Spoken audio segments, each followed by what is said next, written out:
ಪುಸ್ತಕ ಕವಿರಾಜ ಮಾರ್ಗ ಅಂತ ಹೇಳಿ ಬರೆದ್ರು. ರಾಜಮಾರ್ಗ, ಕವಿಗಳು ನಡೆಯುವ ರಾಜಮಾರ್ಗ. ನೀವು ಅಂಥ ರಾಜಮಾರ್ಗದಲ್ಲಿ ನೀವು ನಿತ್ಯ ಓಡಾಡ್ತಾ ಇದ್ದೀರಾ, ನಿತ್ಯ ಓಡಾಡಿಸ್ತಾ ಇದ್ದಾರೆ. ನಿಮ್ಮ ಶಿಕ್ಷಕಿಯರು ಧನ್ಯರು, ನೀವು ಧನ್ಯರು. ಪವಿತ್ರವಾದಂತಹ ಈ ಕ್ಷೇತ್ರದಲ್ಲಿ ನೀವು ಓದ್ತಾ ಇದ್ದೀರಾ, ಕಲಿತಾ ಇದ್ದೀರಾ. ನೀವು ನಿಮ್ಮ ಊರಿನ ಈ ಹೆಮ್ಮೆಯ ಗುಡಿ ಗೋಪುರಗಳ ಬಗ್ಗೆ, ಇಲ್ಲಿಯ ಸಂಸ್ಕೃತಿಯ ಬಗ್ಗೆ, ಇಲ್ಲಿ ಶಿಲಾಶಾಸನಗಳಿದಾವೆ, ಆ ಶಾಸನಗಳ ಬಗ್ಗೆ, ನಿಮ್ಮ ಊರಿನ ಹೆಸರುಗಳ ಬಗ್ಗೆ ನಿಮ್ಮೆಲ್ಲರಿಗೂ ಹೆಸರಿದೆ ಅಲ್ವಾ?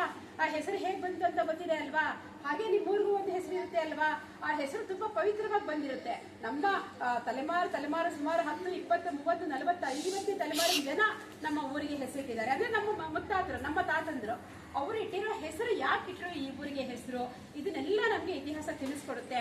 ಅಂತಹ ಇತಿಹಾಸವನ್ನ ಹುಡುಕಿ ನಿಮಗೆ ಅದರ ಬಗ್ಗೆ ಮಾರ್ಗದರ್ಶನವನ್ನ ಮಾಡುವಂತಹ ಇಂತಹ ಅಣ್ಣಂದರು, ಮಡವಿ ಅಣ್ಣ ಅಂತಹವರು ಎಲ್ಲ ಕಡೆಗೆ ಇದ್ದಾರೆ ಅನ್ನೋದು ನಮ್ಮ ಪುಣ್ಯ.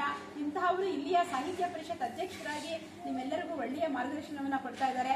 ನಮಗೂ ಕೂಡ ನಮಗೆ ಇಲ್ಲಿ ಬಂದದ್ದು ಸಾರ್ಥಕ ಅಂತ ಹೇಳಿ ಅನ್ನಿಸ್ತು. ಅಷ್ಟು ದೂರದಿಂದ ಬಂದ್ವಿ, ನಿಮ್ಮೆಲ್ಲ ಮಕ್ಕಳ ಜೊತೆಯಲ್ಲಿ ಮಕ್ಕಳಾಗಿ ಸೇರುವಂತಹ ಒಂದು ಅವಕಾಶ ಸಿಕ್ತು. ನಿಮ್ಮೆಲ್ಲರ ಮಧ್ಯದಲ್ಲಿ ಅಣ್ಣ ಅವರನ್ನ ನಿಮ್ಮೆಲ್ಲರ ಪರವಾಗಿ ಗೌರವಿಸಿ ನೀವು ಕೂಡ ಹೀಗೆ ಎಲ್ಲರಿಗೂ ಒಳ್ಳೆಯದಾಗಲಿ. Thank you.